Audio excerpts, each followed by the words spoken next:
Hi, everyone. Thanks for being here today. So sorry I was not able to be here in person, but had a long planned event that just overlapped. But given that we've talked via phone, via Zoom, through email, just wanted to take a minute and introduce myself before I hand it back to Sarah and talk a little bit about some framing I always share with folks who are thinking about launching high quality charter schools here in Colorado. So just again, at a super high level, my name is Bill Nels. I serve as the Senior Director of Quality and Growth here at the League. I've been in this role for 2 years. And one of my favorite things to do in this role is help people like yourselves navigate the journey from conception to fruition of what it means to start a school. And what brought me to this point in my career, spent more than 20 years in education, has served in Philly, Denver, Spain, and Colombia, in largely ELD classrooms. Spent some time leading a school in Colombia. This is my beautiful family here in the bottom left. And I think one thing that always drove me was doing really hard work with good people in places that were most deserving. And so, again, just super excited that you all are here today. And so glad that you're with Sarah Taylor, who has a lot of experience in this space. So one of the frames I always share with people that I still believe to my core, which is extremely true, right, is the Stockdale paradox. You may have known this, but essentially it requires us to live a polarity. And on the left here, you'll see that it calls us to retain faith that we will prevail no matter the conditions, no matter the situations, and at the same time, calls on us to confront the brutal facts of our reality, whatever they may be. It is extremely challenging to launch a high quality charter school right now. As much as you will meet a lot of great people, and they will tell you that they love your idea, there are more people that will prevent obstacles from your idea coming to fruition than those that will help you. And that is just a brutal fact. And your job as the leader, as the number one, as part of the team that's going to get this idea from conception to fruition, is really to live this polarity, right? And what you're going to find with you and your team is that you constantly just oscillate back and forth between infinite hope and existential dread of how is this going to be possible. And that is a 5 to 10 year arc of time of what it takes to start a school. And I'm honestly excited for you because what better way to spend your energy and your time on this earth than doing that? So again, lament that I can't be there, but always important for me to share this. So beyond the polarity of what it means to run a school, I want to just share again some other facts about our current reality that I believe it's important that you understand and confront here in Colorado. You've probably seen this.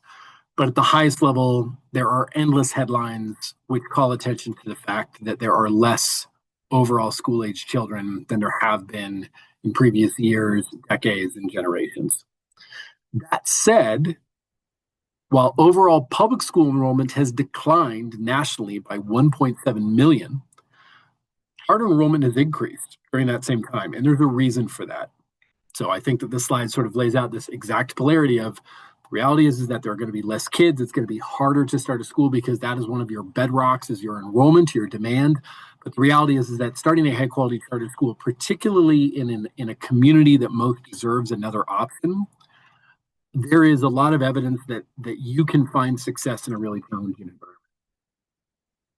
High level trends here in Colorado, right? We crossed the threshold of having more than 900,000 public school students just before the pandemic. And since then, that number has dropped off significantly, and we are going to fall below the 880,000 this upcoming year. As we look at what that means on a county level map, again, you can sort of look all the way along the I-25 corridor, and you'll see that we only really have one county that is having significant growth. And a couple of counties are having sort of mixed growth relative to a zip code or a neighborhood, but by and large, many public school districts, because they're losing kids, are more reticent to want to engage with the charter school, even if the model feels like a strong mission alignment, even if they really like the group. And as anybody who's looking to start a new charter school here and going through this work that you're going to start with Sarah today and our team, this is just really important to understand. The other reality is that Colorado, as a choice state, has this really interesting paradox. While although there are less overall school-age children attending public schools, the total number of families that leverage an open enrollment process to choose something outside of their district of residence is really, really high. It's 18%. It's one of the highest in the nation. And so I bring these facts to you for your first start to managing the polarity of like, wow, there's these amazing assets and these families that deserve what I have to offer. And I've got a great team and this really good idea and I'm motivated. And again, the reality is that because there are less school-age children, you are going to find that everything is going to be more expensive. It's going to be extremely hard to meet your budget targets, and your authorizer is likely going to put up a lot of obstacles and challenges that you'll need to overcome in order to get through that gate, which is why you're here doing the work with Sarah. The other reason I would just call out, like, so why then a charter school if it's so hard and why so few people are finding success, we'll talk about that in a minute, is that the evidence is crystal clear. You can read the National Credo study, but we have our own analysis here, particularly for high FRL, ELL, Black and Latino students, right? When we look at middle school performance, high school performance on CMAS, PSAT, the performance deltas are significant, and these compound year over year. And we are talking about significant differences in opportunity and access for families that most deserve it. So I would call us back to the left side of our paradox here. We're like, wow, like what an amazing opportunity to try to become a part of this growing movement of 262 schools serving more than 136,000 kids. It is the second highest percentage ratio of public school students in the country behind Arizona, to create the conditions where kids can learn math and literacy and other content at a really high level. Otherwise, this is that, there's been this terrible paradox in Colorado that we always sort of call back to when people are thinking about starting charter schools, which is for every 100 students who enter a high school, and I know some of you are thinking about K5s and PKs, but all of it falls into a pipeline of where students will ascend to after they attend, hopefully, your school. Only 24 of them are going to graduate from college in 6 years, and the data has held true pre-COVID and post-COVID, and it most impacts, again, our high FRL, our Black, our brown students here in Colorado, and that cannot ever be okay, which is why we're so excited that you are prioritizing your time, your energy to try to get your idea off the ground. As you're building your idea, what you're going to end up coming across is this idea that, like, the idea is a mission and the mission's going to have a brand, but the reality is that families will not choose something simply because it's been built. Institutional trust is at an all-time low. You could look up the most recent Gallup survey numbers, and you're going to see, right, that you'll see sort of this number right here. But institutional trust has dropped drastically since COVID, and we could all talk about the reasons why. But what's also interesting is that the dissatisfaction is even worse. I mean, a lot of families, even those that currently still have their kids, are overall just dissatisfied, including with some charter schools, which are, in fact, obviously tuition-free public schools. If you go down to the bottom here, and we see the power of relationships, right? Parents rate their children's teachers incredibly positively. So relationships matter. It's hard to be an institution. And as you're thinking about how to manage the polarity, how to get your idea off the ground, how to start writing your application, one thing I would constantly ask you to come back to is how much time are you spending on building relationships? Relationships with future kids and families, with people that might join your team, with people that might join our board, with people that might just support your effort.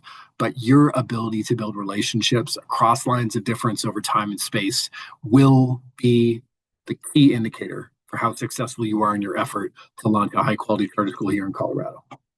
And when we see it at its peak, right, this matters. Kids and families become champions as of what you're talking about. And so I just want to talk really quickly about one more brutal reality I want you to know, because as a former school leader myself and somebody who has also founded a micro school, I think it is in not only your interest, but it's your responsibility to understand the data of what it means and what other folks have done, right? Because there's been hundreds and hundreds of efforts to launch charter schools. In the state of Colorado, we have evidence that there's been over 360 charter schools that have made it up to the authorization gate. We only have 262 now, right? So what happened with those that didn't make it all the way through? And so there was a heyday, right, that occurred, really between 05 and 09 and 2010 and 2014. We saw this massive growth of charter schools, and that was because of political conditions, and there was a lot more kids. Things were cheaper here in Colorado, and so the conditions really allied that really good operators could come through and were able to start high-quality charter schools. In every single charter school, you have to submit a very rigorously evaluated application, which is partly what you're going to start working on with Sarah today. And we know from our research here at the League, right, that the following categories are the areas that most operators kind of knock it out of the park on: your program, your governance, your plan, your board. Those are things that you can probably tap into. And today you're going to spend a lot thinking about what's called the golden thread, this educational program, because that's become an area of concern, although up to 2019 it was solid. Since then, right, we've seen in hundreds and hundreds of applications that your budget and your finance, your evidence of support, your facility, your systems, your operations, and then how you're going to serve students that are educationally disadvantaged, whether they be SPED, ELL, IEPs, 504s, gifted and talented. That is where schools are falling short, and authorizers are saying reasonably and legally, this school is not going to be successful if we approve it, and therefore we're going to deny it. And so this is why it's a multi-year effort about relationships, about coalition building, and about doing the work to understand the technical and adaptive challenges, living that polarity again and again and again of your mission and what you're trying to do in service of kids and families, and the reality that this is something that very few people take on and even fewer find success in, but it is still worth the effort, we believe. Just a couple last things, again, that we've learned is that we really want to try to cultivate a business mindset and help you pursue what's called realistic entrepreneurialism, which is why you're going to talk about the golden thread today with Sarah. And so with that, again, I'm going to close out. I want to hand it back to Sarah, but I'm just so excited that you all are prioritizing this. I'm excited to connect with you next time in our one-to-one coaching sessions and some of our subsequent sessions. And with that, Sarah, I will turn it back to you. Bye all.